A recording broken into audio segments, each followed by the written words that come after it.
Hello, Genians! Ang video ko today is about triangle. How to derive the area of a triangle, either equilateral, equiangular, right angled, or irregular triangle.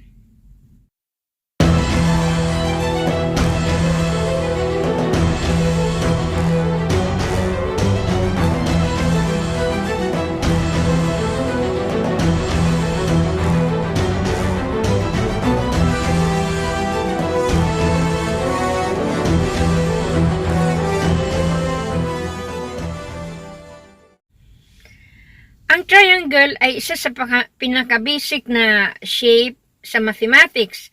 Now, pag sabihin right angle means one of the angle is 90 degrees. At pag sabihin equiangular, that means all the angle are equal. So, if equiangular or equilateral, that means the three sides are equal and three angles are equal. And pag sabihin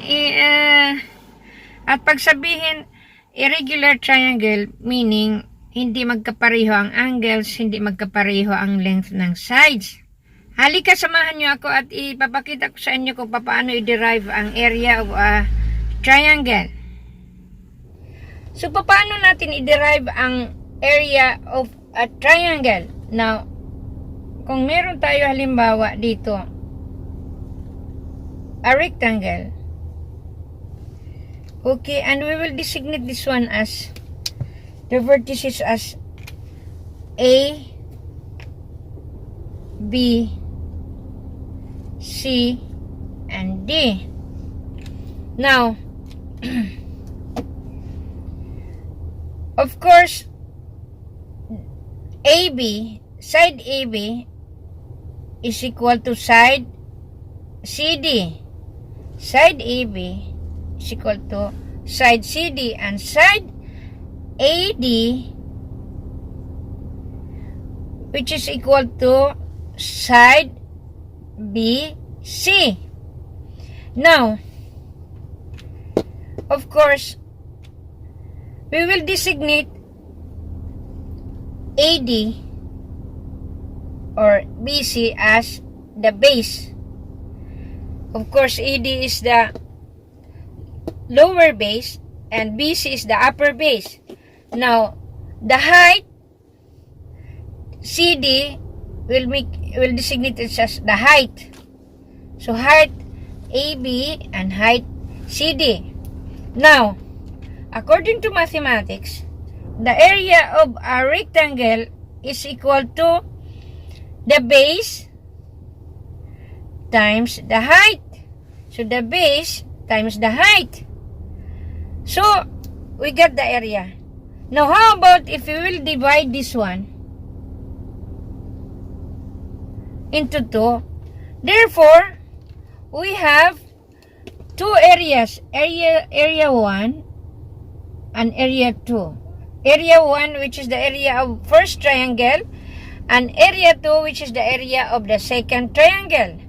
Now, of course, area 1 therefore is equal to area 2, which is equal to half of the area of the rectangle, which is the base times the height. So here we are. We get the area of a triangle, a right angle triangle. Right angle because this one and this one, this is 90 degrees and this is also 90 degrees. So, the area 1 is equal to the area 2, which is equal to 1/2 the area of the rectangle, which is the base times the height. So here we got the area of a right angle triangle. Now, how about for the isosceles triangle? Isosceles means two sides are equal. It's the same. This is the base And of course, from here to here, this is the height. This one here. And the area is the same. It is equal to the 1/2 the base times the height. And for an equilateral or equiangular triangle, it's the same also. The area is equal to the 1/2 of the base times the height.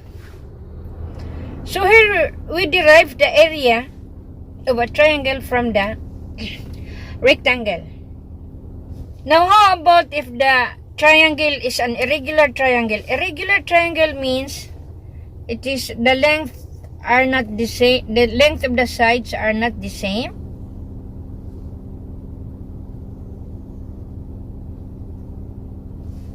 So if we will designate this one as the vertices as A, B, and C.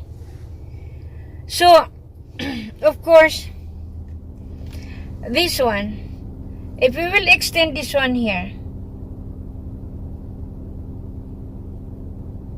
and make a line parallel to this one, so this will be a parallelogram, which we can have this one also.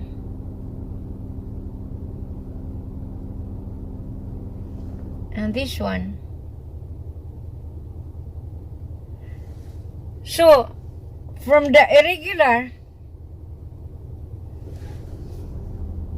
see this one, this is A to C, this is the base, and this one we will designate this one as O. OB, this is the height.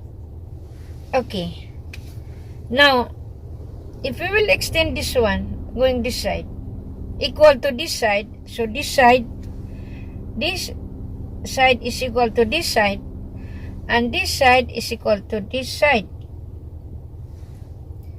So here we'll see this one again. We have, for example, we have this one, the area 1, and we have the area 2.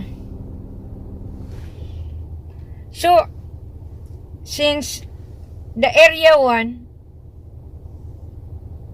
this is the area 1, and it become a right angle, so AO and B, and the other one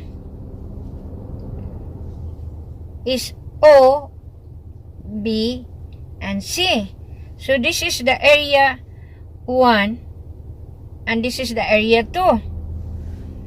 Now we'll make this one the base 1 and the base 2. And this one, of course, they have the same height. So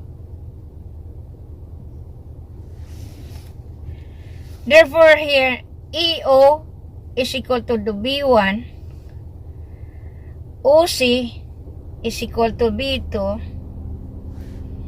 and of course BO is equal to the height. The area of this one, the whole irregular triangle, the area is equal to area 1 plus area 2. Now here EC is equal to the base. The height, of course, is BO. Therefore, area of an irregular triangle is equal to A1 plus A2, which A1 is equal to 1/2 the base 1 times the height plus area of the second one, which is 1/2 the area of the base plus 1/2 base 2 times the height. Now since 1/2 each is common, so we'll take out 1/2 each, multiply by B1 plus B2. This is the area of an irregular triangle. Now since B1 plus B2 Si B1 plus B2 is equal to B. Therefore, we can substitute this B in here. Therefore, area is equal to 1/2 the height times the B. This is the one here.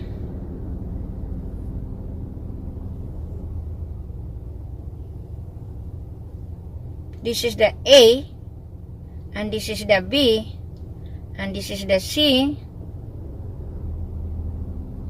and this is, of course, the height, and this is the base. So this one we derive from the from this triangle, which we know earlier that in a right angle, the area is 1/2 the base times the height. Now here, because it's an irregular, so we divide it in two. We have the A1 and the area 2. But the same on the end, the area is the same. The formula for the area of a triangle, any triangle, is the same. 1/2 times the height times the base, or 1/2 times the base times the height. So the base must be whatever it is longer or shorter, that is the base. And this is the height, which is perpendicular to the line. So this one also, we can extend this one. See, from here to here, we can extend the line, which is equal to this one, AC. So from that, we can form a parallelogram. Now, a parallelogram, the area of a parallelogram is equal to the area of a rectangle, which is equal to the base times the height, of course. So, of course, as I've said, we can derive from that one also, and we have to take the area, which is equal to half of the rectangle or parallelogram, which is equal to half the height times the base, or the base times the height. So this is the area of an irregular triangle, which is the same as the area of the right-angled or equilateral or equiangular triangle. Thank you guys for watching, and see you on my next vlog.